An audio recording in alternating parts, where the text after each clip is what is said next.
Yo, it's Jay Swishes, and I just jumped off the porch with Dirty Glove Bastard. Two bitches on me, call me him Duncan. I'm here. One take. All right, today we got my man's Jay Swishes off the porch with us today. What's good, my boy? What's going on with your gang? Chillin', bro. For sure, how you feeling? Shit, I feel great. Just came out here to the A. Hey, and it's a good day out here. For sure, It's a pleasure to have you out here on the porch with us, man. All the way from Brooklyn. For sure. Tell me about coming up out there in the concrete jungle, my nigga. You know that's how y'all talk up there, you heard? You know what I'm saying? Like, shit, like, I'm from Brownsville. Yeah. So it ain't really, to be honest, it ain't really shit out there. To be honest, you gotta be outside, make you some couple dollars, feel me? But there ain't no opportunities there. Niggas is just trapping, trying to get some money. Like, nobody, everybody wants some money. Like, everybody wants to see something else, but niggas get stuck in that cycle. You know what I'm saying? And I'm trying to see different shit. Like, I don't wanna stay there. You feel me? So I'm trying to make a way for me and my niggas. Yeah. Really, that's really it. So this music shit, I'm trying to take this shit all the way. I take it mad serious. For you feel sure. me? So, I can only imagine what you've seen coming up out there. So how would you, in your words, describe some of the shit you've seen in your childhood as a whole coming up in Brooklyn? I mean, coming up, certain friends that I have, they not here no more. Cause you know, like, where I'm at, niggas do a lot of like, you know, drive-bys and shit like that. Cause every day, niggas know where we be chilling at. Everybody chills at one space. So, you know, people just come, you know, pull up. You know, you're not gonna start and finish with the people that you grew up with. That's how it go, like, you know. And certain people is in more deep than other niggas, you feel me? Like, I took, you know, kind of a different route. You know, I was more on my money time than really, you know, getting way too deep into the shit, you feel me, with the drilling and shit like that, you know what I'm saying? Because I know I wanted to do music and all that other shit, you know, I'm not trying to, you feel me what I'm saying? So, that's really it, you know? That's real. But you was originally born in Canada, right? For sure. So basically my parents, they from Grenada, that's in the islands. They went to Canada, had me, was over there for a little while, and then I came here when I was like 10. Yeah. Feel me? But sometimes I used to go back and forth type shit like that, but yeah, I'm Canadian. That's real. So I can only imagine though, with the West Indian roots that you know what I'm saying, carrying your blood and going out to New York, like, it was only damn near like right at home. I'm telling you, because it's a lot of West Indian people in Brooklyn. Like that's like the biggest culture out there. Like even if you wasn't born there, your parents is from there. Your parents is from there. So, you know, the West Indian culture is heavy, and so is it in Canada too. You know what I'm saying? So that shit was like home. So when would you say you jumped off the porch? Shit, after my mother died, right before I went to high school, she died that summer of breast cancer. I don't fuck with my pops like that. So I'm like, you know, I gotta make a way for myself. I gotta fend for myself type shit.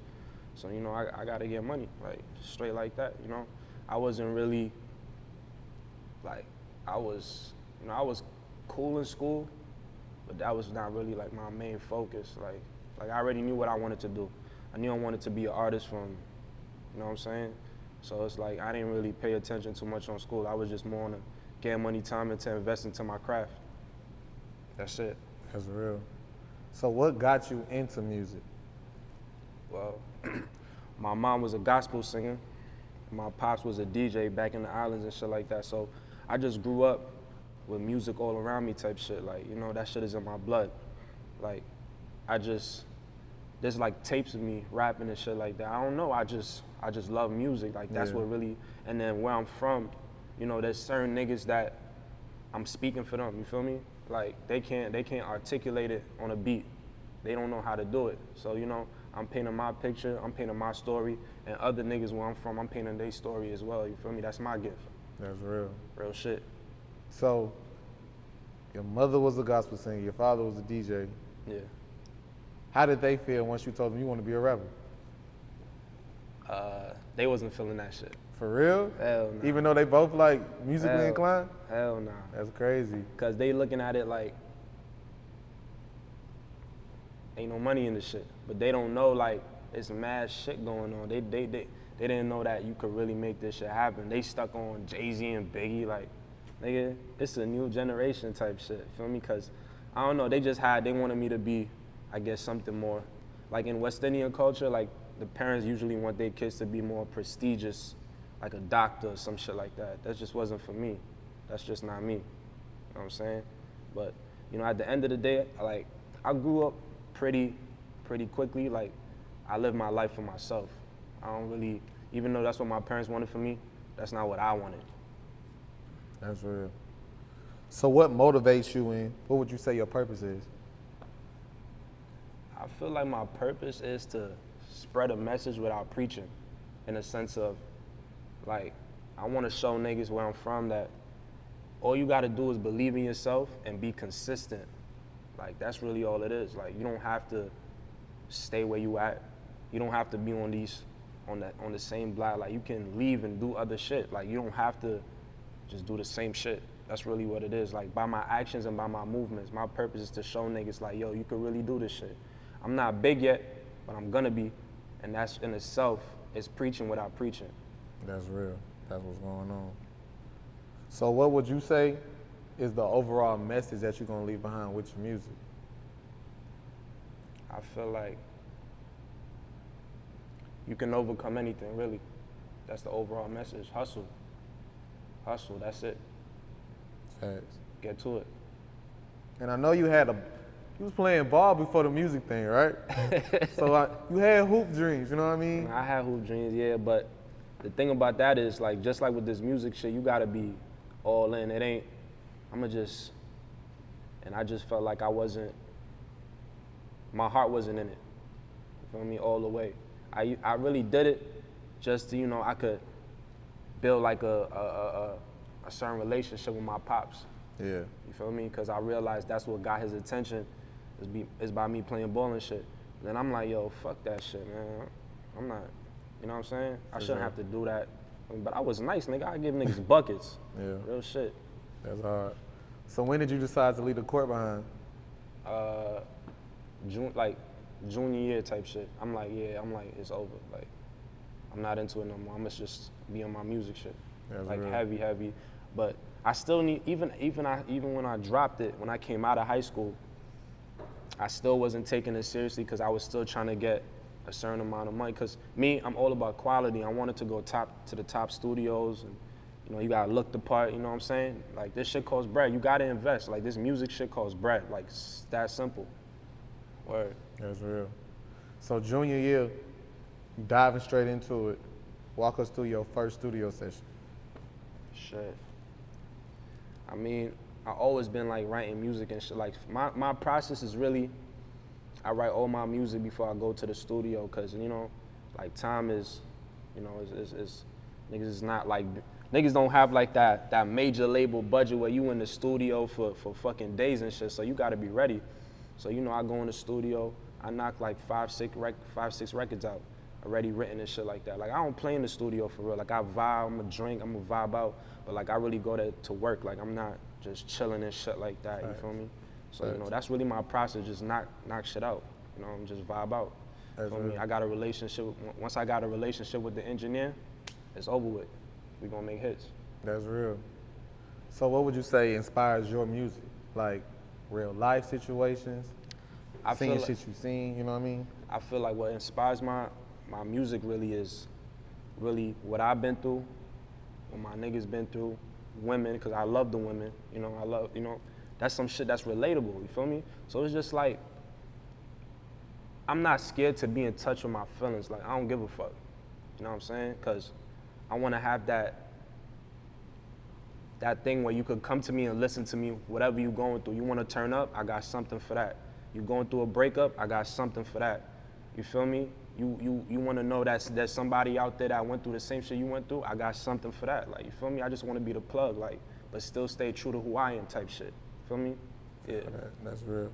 So what was everyone's reaction around you from your peers once they found out that you was rapping and shit now? Oh, nah, they support me 100%. Like, feel me? Like, my niggas really support me, you know. They the ones that's really, you know, feel me? Like, they think I could really take this shit all the way. Like, I got a solid team. You know, my niggas, they are behind me 100%. That's real. How does it feel to have a solid support system? How does it feel to have a solid support system around you? I mean, it's a blessing, man, because, you know, not everybody got the opportunity that I got, you feel me? So it's not like I'm the only talented nigga where I'm from. It's just that I'm the nigga I was chosen. Yeah. That's really it. For sure. I was just chosen. Would you say it's hard to make it out of Brooklyn? It's hard to make it out of Brownsville. Brownsville. Feel me? That specific part, and that's where I'm from, Brownsville. It's hard to make it out of Brownsville. This shit is rough, because you got to think about it. It's like a generational thing. Your pops is not doing shit. Pops not, you know what I'm saying? Like, so it just get passed down and passed down and passed down to being stuck. Feel me? You gotta be that. I'm trying to be that one where I'm trying to break that cycle. Break the cycle. Facts. So what put that battery in your back to, you know, be motivated enough to be, you know what I'm saying, a young nigga in New York, the biggest, you know what I'm saying? They say you can make it in New York, you can make it anywhere, you feel me? Because I'm not trying to just be alive. I'm really trying to live life. You know what I'm saying? I don't want to just be alive. I want to live life. I want to live life to the fullest. You feel me? So it's like my parents didn't come to America for no reason. Like, you know what I'm saying? Like, I just feel like it's disrespectful to not make something of myself. Real shit. I just feel like it's disrespectful to them. For sure. Real shit. Do you feel like other children of minorities and, you know what I'm saying, West Indian kids probably feel all the same way? Yeah, it's a fact, because growing up, like, your parents already instilling you, like, nigga, you gotta be something, my nigga. You just gotta be something. Like, the sacrifices, niggas coming here with nothing and all that shit, like, you gotta be something. Like, that's been instilling you from since you was a kid. Real shit. That's real. But, you know, not everybody's, you know, can handle that. I mean, I just didn't fall under pressure. Like, I'm still here. I'm still trying to make shit happen. For sure. Everybody ain't him. Exactly. For sure. So let's talk about that EP, I'm Him, man. Man, like, I ain't gonna lie, that shit is 6 songs on that shit. I put everything into that project. You know, I got my boy TL with me. He on the producing to produce a couple of records out on the tape.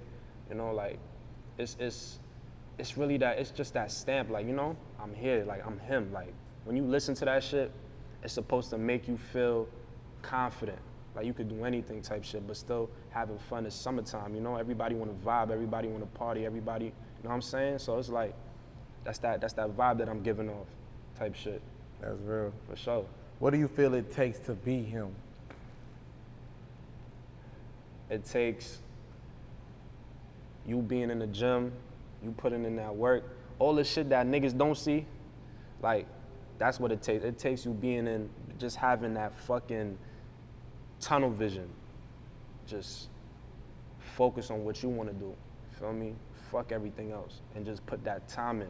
Even when you tired, gotta keep going. Feel me? Cause I'm a ball nigga, so everything is a basketball reference to me. Kobe, greatest nigga, still shooting in the gym, practicing. LeBron, still shooting in the gym, practicing hours and hours and hours and hours. Feel me? The most expensive thing you could invest is your time. And that's what it takes. You gotta invest that time. That's all you gotta do. Consistency, that's really it. Don't stop. For sure. But let's talk about this ongoing series you got, not only with the title, but the meaning. Because the next one called, I'm Really Him. So basically, I just want niggas to see my progression, you know what I'm saying?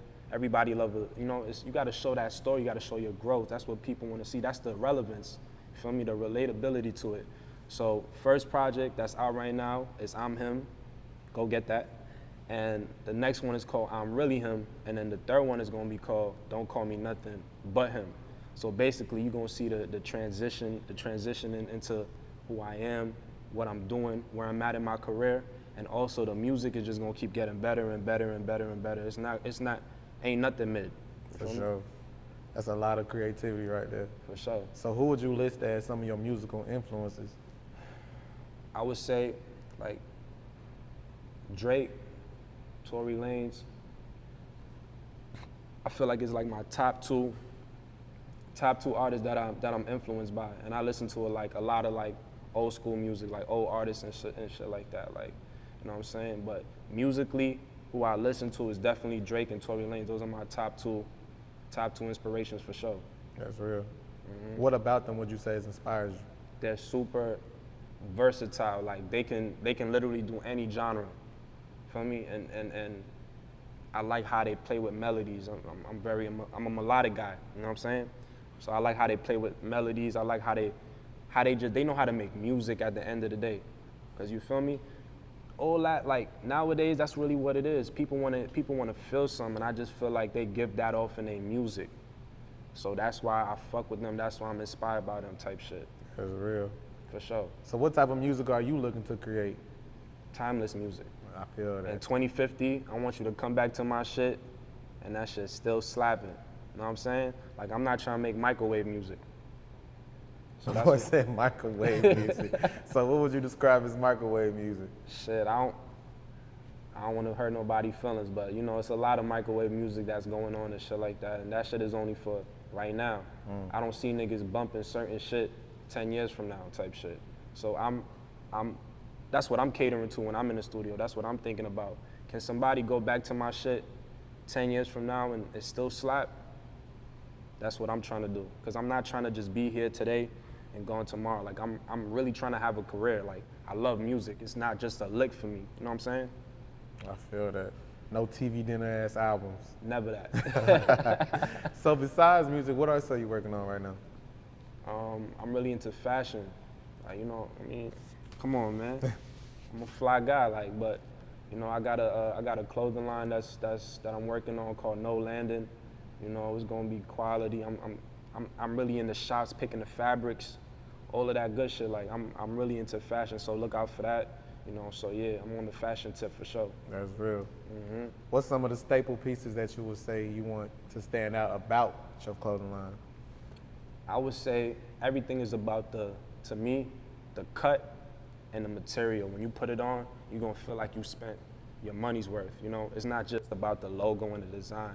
It's the quality, cause you could, like a nigga like me, I could see a piece and see like the quality of it and how it fit on a person, how it make you feel. Cause I look at fashion as an armor. When you look good, you feel good. So I definitely want people to feel good when they wear my shit. So I would say fabric and the cut of it. That's real. For sure. So what else are you working on? Well, right now, I'm just working on more music. I'm in the studio every day. You know, everywhere I go, I just came from LA, you know. Everywhere I go, I'm in the studio, locked in. I'm just cooking up more projects and more projects and more projects. You know, as I said before, like I'm really in the gym for real. So, you know, and I'm working with my boy again, TL, dope ass producer. You feel me? He an artist as well. That's my guy. Every time I come out here, he take care of me. So, you know what I'm saying? So niggas is just working, bro. Niggas just working. I'm trying to put my niggas on the map. Real I'm trying to put me on the map. Real spill. Word. Any last words and shout outs? Shit, shout out to my nigga Panama. Shout out to my boy TL, and shout out to my niggas back home in the Ville, yo, for real. We out here. Jay Swishes, man, we appreciate having you on the porch with us today, gang. Thank you, my nigga. For sure. For sure. Two bitches on me, call me him Duncan. I'm here.